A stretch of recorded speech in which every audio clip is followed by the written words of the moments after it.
Maths with Manisha. I hope all of you are doing very well. Last video के अंदर हम लोगों ने एक्सरसाइज फर्स्ट के क्वेश्चन नंबर 2 और 3 को किया था और आज हम लोग क्वेश्चन नंबर 4 और 5 को करने वाले हैं। चलिए देखते हैं क्वेश्चन नंबर 4 हमें क्या देकर रखा है। Given that HCF of 306 and 657 is equals to 9. Find the LCM of 306 and 657. हमें HCF की वैल्यू गिवन है। HCF की वैल्यू मुझे देकर रखी है, कितनी देकर रखी है 9, और दो नंबर मुझे देकर रखे हैं 306 और 657 की। HCF की वैल्यू मुझे देकर रखी है, मुझे LCM की वैल्यू फाइंड आउट करनी है। तो क्या हमने वेरिफिकेशन सीखा था, उसके अंदर ऐसा कुछ लिखा था LCM into HCF is equals to product of number, और प्रोडक्ट ऑफ नंबर का मतलब हमारा क्या हो गया 306 into 657। सही लिखा है। चलिए LCM की वैल्यू मुझे नहीं पता है, इंटू HCF की वैल्यू मेरे पास क्या है 9 is equals to 306 into 657। Now LCM को इधर ही रहने देते हैं और 9 को हम मल्टीप्लाई में तो उधर जाएगा, किधर कैसे हो जाएगा डिवाइड में हो जाएगा। 306 657 और डिवाइड में 9। देखिए अगर मैं इसको 9 से करूं तो ये कितने टाइम में जाएगा, 9 7 जा 63, और फिर कितना बचेगा 2, 9 3 जा 27। मतलब LCM की वैल्यू मेरे पास क्या आएगी 306 इंटू 63। अब जरा मैं 306 को 63 से जब मैं मल्टीप्लाई करूंगी तो क्या आंसर आएगा 3 6 जा 18, 8 कैरी गया 1, 3 0 जा 0 1, 3 3 जा 9, 6 6 जा 36 कैरी गया 3 6, ये हो जाएगा फिर से 3 और 6 3 जा 18, 8 7 12 9 एंड 1, यानी कि हमारे LCM की वैल्यू कितनी आएगी 19,278। ये मेरा क्या हो गया आंसर। आया समझ में। ऐसे ही बहुत सारे क्वेश्चंस बन सकते हैं, हमें HCF की जगह LCM भी गिवन हो और हमें LCM HCF की वैल्यू और एक नंबर देकर रखा हो, हमें दूसरा नंबर फाइंड आउट करना हो। बहुत सारी तरीके के क्वेश्चंस इस क्वेश्चन के ऊपर बन सकते हैं।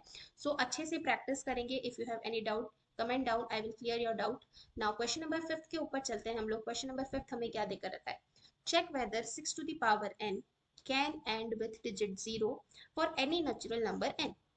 हमें पता करना है, हमें चेक करना है कि 6 to the power n जो है क्या वो किसी डिजिट 0 से कभी एंड हो सकता है इफ उसकी जो पावर है वो नेचुरल नंबर है। अब हमने ये क्वेश्चन कहीं ना कहीं इस तरीके का क्वेश्चन हमने कर रखा है।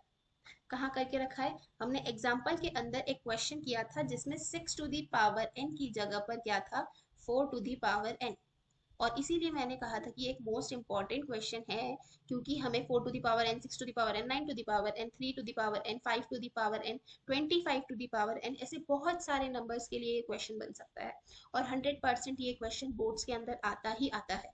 चलिए अब मैं इसका आंसर फिर से आपको बता देती हूँ। मैंने एक्सप्लेनेशन तो दे दिया है, फिर भी मैं एक बार बता देती हूँ कि अगर मुझे कोई भी नंबर एंड करना है डिजिट 0 से तो उसके फैक्टर्स के अंदर मुझे दो नंबर्स तो कंपलसरी चाहिए, वो है 2 और 5, क्योंकि यही ऐसे दो नंबर हैं हमारे जिनको मल्टीप्लाई जब मैं करूंगी तो आंसर में क्या आएगा 0 आएगा नेचुरल नंबर में।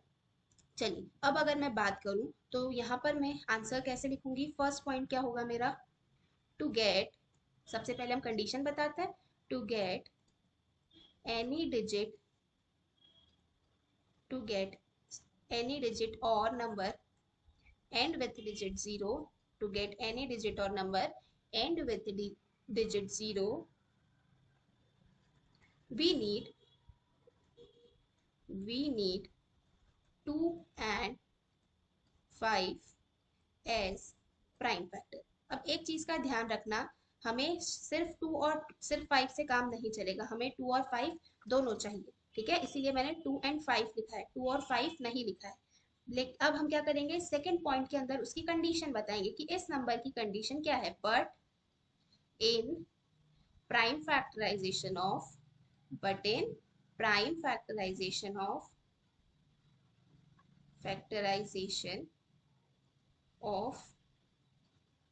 6 to the power n, prime factorization of 6 to the power n क्या होगा 2 to the power n into 3 to the power n, we get only 2 as, we get only 2 as prime factor।